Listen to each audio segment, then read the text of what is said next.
Tozali bongo en direct à Sentinelle TV. Esika wapi toyaka kopesa bino basangwa Congo. Esika wapi toyaka kopesa bino makambo ezoleka na mboka. Esika wapi toyebisaka bino ba révélation à la parole. Comment kotambola, comment kolinga mboka, comment kobunda pona mboka, comment biso nyonso ba Congolais seni tozala na bomoko toleka na kobenga na Kabila na occupation na ye. Tozana message kaka moko les 30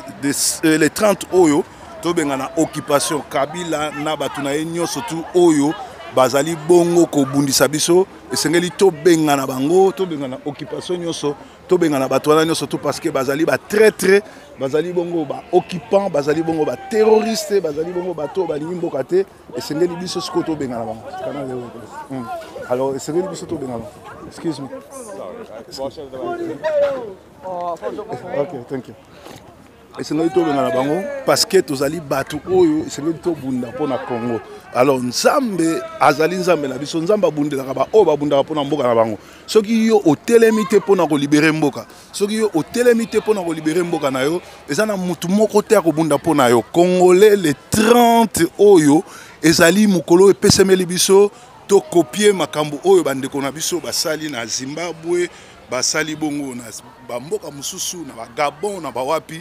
Pona kobengana occupation pe kobengana ba Rwandais na mboka Congo. Congo ezali mboka na biso, Congo ezali héritage nzamba pesa biso, esengeli yo Congolais au telema, au comprendre que Congo koki ndenge ba Congo balobaka ntango ifweni ya kobengana Kabila na occupation na ye na ba collabo na ye na ba groupe ya bato nyonso oyo baza bongo bato ya misala mabe. Alors nzambe aleka na kobatela, nzambe aleka na kozana biso. Nzambe alika na komona biso nzambe alika na kotombola pesa biso makasi baba nzambe apesa biso makasi ya kobima libanda soki yo bimi libanda te soki yo bengani Kabila te Kabila aye wana lokola occupant lokola criminel lokola ndoki po a détruire Congo po asilana na biso assujettir biso anyokola biso pe abotola ba richesse na biso ezali devoir na biso ba Congolais ya kobengana Kabila na occupation na ye na batu na ye nyonso tu. Donc les 30 oyo novembre sengeli Congolais obima ebele bobima partout ko bengana occupation parce que ezali droit na biso article 64 et ça biso soki groupe ba individu to groupe ya batu bazu pouvoir na makasi population esengeli ebengana bobengana mutua na groupe na batu na ye. Donc article 64 epesi biso makasi pe mpifo ya kobengana occupation ya kobengana ba criminel ya kobengana batu nyonso. Mais bokomona que IDPS lelo oyo ekomi esika moko ya kitoko oyo Kabila azokene ko puiser azokene ko débaucher. Donc IDPS ekomi lelo branche moko oyo ezo aider Kabila na ko vanda place wana. Donc tout le baké ba politicien ya Congo nde bazo aider Kabila à continuer ko occuper biso illégalement, à continuer ko occuper biso ko nyokola biso parce que IDPS lelo est comme ko fournir Kabila et fournir Sami Badibanga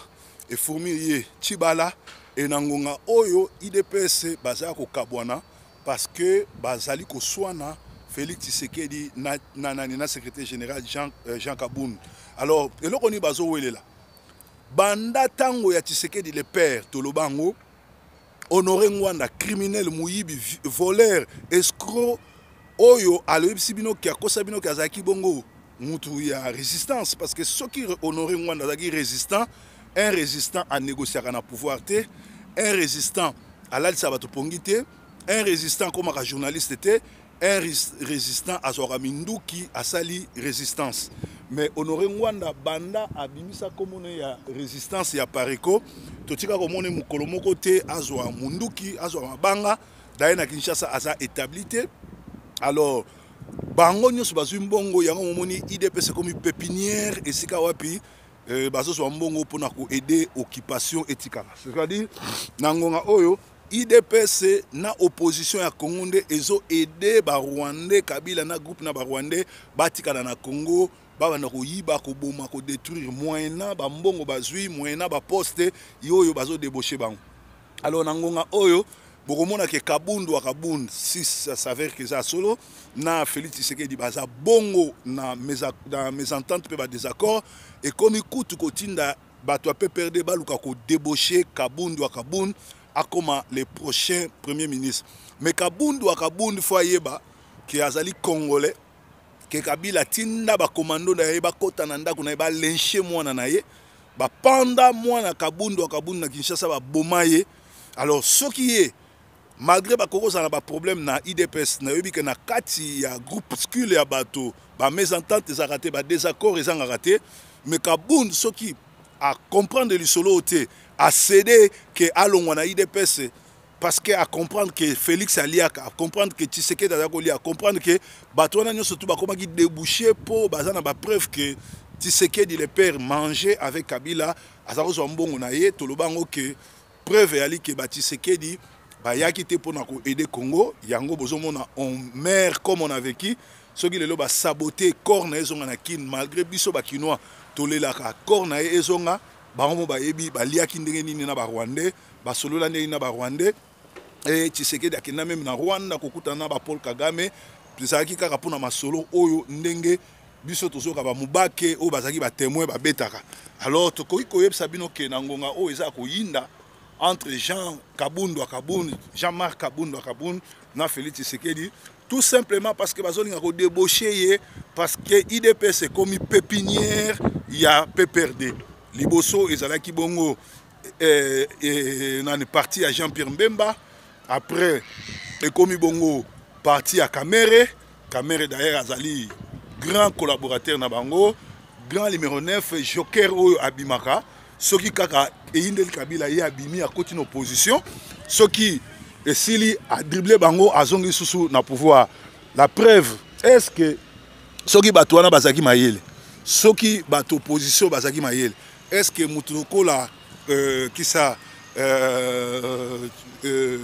Kamere bakoy ko yambel sur le opposant parce que Kamere assez à la qui ça noir sur blanc que Azala jamais opposant en opposition mais Azali Moutouya il y a pouvoir à Yakako aider Kabila to Joker na betara numéro 9 sur Yindi. Alors biso bana Congo et sengé na biso to telemela ba makambu oyo et sengé na biso to za la pomoko et sengé na biso to lingana to kangana parce que nangonga oyo mboka na biso ezali bongo sous l'occupation ba koki ko balkaniser mboka te trompe à comprendre ngo bande qu'on a biso ya monde entier ba combattant monde entier félicitations ba lettre to comment ba déclaration to sala et fouti ba comprendre que ba ko balkaniser Congo te ba comprendre que ba congolais ba boyina bango ko kabwana alors et comme siko que ba boma Trump azo boma ba ancien dictateur nyonso ko banana Kagame Museveni Eduardo Mugabe sikoyo et comme tout à Kabila donc pour ba boma na Kabila ba ici là na Kabila il a fallu ba anéantir na nous qui ça Mugabe ba anéantir ba tunio surtout oyo ba travailler qui na ba lokwa ba président ba mboka nyo surtout ya pembeni ya Congo alors simande ba koye ba kosila na Kabila alors yo congolais kolanda ba discussion ya ba opposante kolanda lukuta ba opposante ko banga eloko moko te mboka wana eza mboka na yo soki bobimi te bokokufa soki botikali bokokufa nzambe ya likolo akobatela ba oya ye makila depuis toujours etanga kaka bazoboma bato ebele bosala lokola ba 4 lépreux ba 4 lépreux balobaki soki tobimi te bakoboma biso soki tobimi pe tokokufa soki tobomi te bakoboma biso alors malamu tobima tosila na bango. Bien aimé les 30 tozosenga na bino bobima ebele tosila na occupation tosila na ba Rwandais parce que ezali mboka na biso eza devoir na biso ya kobima kosila na occupation kobima kobenga na bato nyonso oyo baza ko détruire koboma ko yiba ba matière na biso mboka mobima monde entier bazo ya kopiller na Congo bakomi ba riche mais bino mo ba congolais bozali bongo ne lokote botikali kaka ndenge wana alors ngonga ngo to se prendre en charge to bengana na occupant na opposition na ba collabo parce que bango nde bazo aider bato oyo po banyokola biso ba monela biso ezali devoir ya yo congolais kobima ezali devoir ya yo congolais kobengana ezali devoir ya yo congolais kobengana occupation parce que Congo ezali héritage o nzamba apesa yo biso etanke babundeli mboka tozali bongo ko sensibiliser bino koyebisa bino que ezali droit na bino so na ko filmer esika o parce que siko ezali zamba mais tala monele ninga transformer tala na gouvernement ya banglais ndenge bazotonga tala gouvernement ya anglais ndenge basali oke biloko pe eko sala mepa na biso congolais nyonso to atanga congolais nyonso to azwa bourse congolais nyonso to azwa kisi pe soins médicaux ofele ndenge biso na poto a ezali alors soki bino bobengani Kabila président solo akoya akotongela biso biloko aboye président songo akoya akosalela biso biloko aboye président solo akoya akobongisa mboka na biso tokolongwa soki mvula ebeti Congo ekomi Congo ezaki capitale à monde ya ambiance Congo ekoma capitale ya ba crime Congo ekoma soki mbula ebeti ekoti ekomi mibale ekomi bisiba ekomi salité alors ngongambo yango biso ba congolais to telema to bunda pona mboka na biso to benga na occupation pe nzambe akozala na biso parce que démarche biso to ça les a sacré ezali mboka na biso soki biso moto telemité ezala mutu moko ta ko telema congolais bima ebele les 30 oyo bien que tous un ennemi na biso ezali opposition o ezo protéger Kabila na ba criminel parce que bazo futa ba mbongo ebele lokola to yebi bongo eza bongo ndeko nanga batu lokola bolenga nko iso bokuta na ye bosila na ye mutu lokola kisa chibala so bokuta na ye bosila na ye mutu lokola lenga nko bosila na ye Rubero bosila na ye batu nyonso tout Chibala bato tout ba trahir population ba trahir mboka bosila na bango eza devoir na biso to sila na bato wana parce que baza ba ennemi ya mboka parce que balingi Congo te alors congolais to bima ebele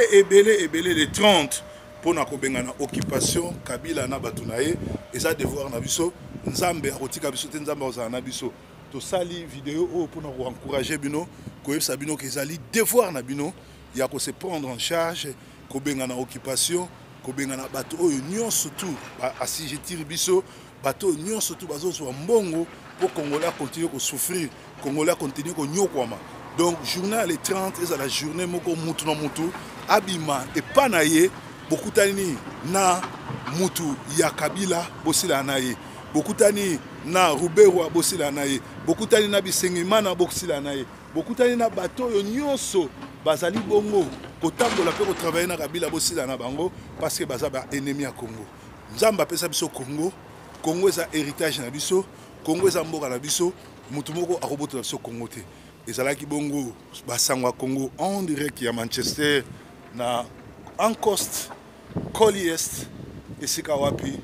Salomon Proverbe 30-30 Didier Forme les messagers de la bonne nouvelle azalaki kosa ko entretenir bino sur ba sango ya Congo nzamba pesa biso makasi nzamba za na biso nzamba protéger biso nzambe asala malamu pona mboka na biso Congo ezonga na maboko na biso vive le Congo vive les combattants vive l'unité les 30 tobima ebele ko benga na Kabila toyebi ete occupation na ba parti politique bazo protéger Kabila mais faut to déboulonner bango to benga na bango breaking news Yesu azankolo